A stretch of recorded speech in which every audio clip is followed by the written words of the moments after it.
brightened, but it fell again as the lawyer answered promptly. He was evidently prepared for the question. "Not unless I am compelled to take action on the power of attorney. I have brought that instrument with me. You will recognize, Mr. Ross," he said this with a sort of business conviction which I had noticed in his professional work, as he handed me the deed, "how strongly it is worded, and how the grantor made his wishes apparent in such a way as to leave no loophole. It is his own wording, except for certain legal formalities, and I assure you I have seldom seen a more ironclad document. Even I myself have no power to make the slightest relaxation of the instructions, without committing a distinct breach of faith.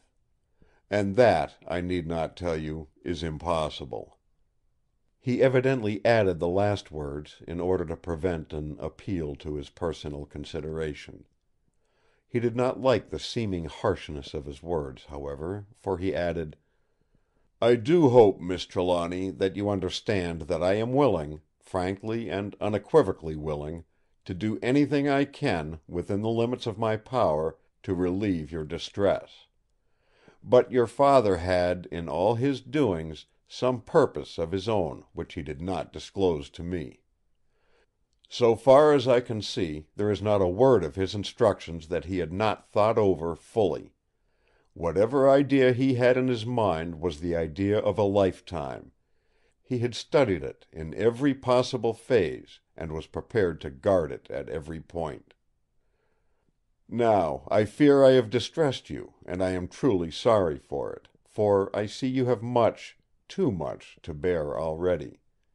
But I have no alternative. If you want to consult me at any time about anything, I promise you I will come without a moment's delay, at any hour of the day or night.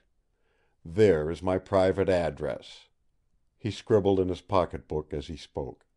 "And under it the address of my club, where I am generally to be found in the evening." He tore out the paper and handed it to her. She thanked him. He shook hands with her and with me, and withdrew. As soon as the hall door was shut on him, Mrs. Grant tapped at the door and came in. There was such a look of distress in her face that Miss Trelawny stood up, deadly white, and asked her: "What is it, Mrs. Grant? What is it? Any new trouble?" "I grieve to say, miss, that the servants, all but two, have given notice and want to leave the house today. They have talked the matter over among themselves; the butler has spoken for the rest. He says as how they are willing to forego their wages, and even to pay their legal obligations instead of notice, but that go today they must." "What reason do they give?" "None, miss. They say as how they're sorry, but that they've nothing to say.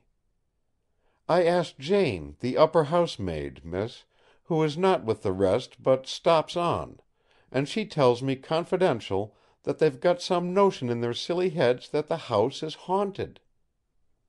We ought to have laughed, but we didn't. I could not look in Miss Trelawny's face and laugh. The pain and horror there showed no hidden paroxysm of fear. There was a fixed idea of which this was a confirmation. For myself, it seemed as if my brain had found a voice. But the voice was not complete; there was some other thought, darker and deeper, which lay behind it, whose voice had not sounded as yet.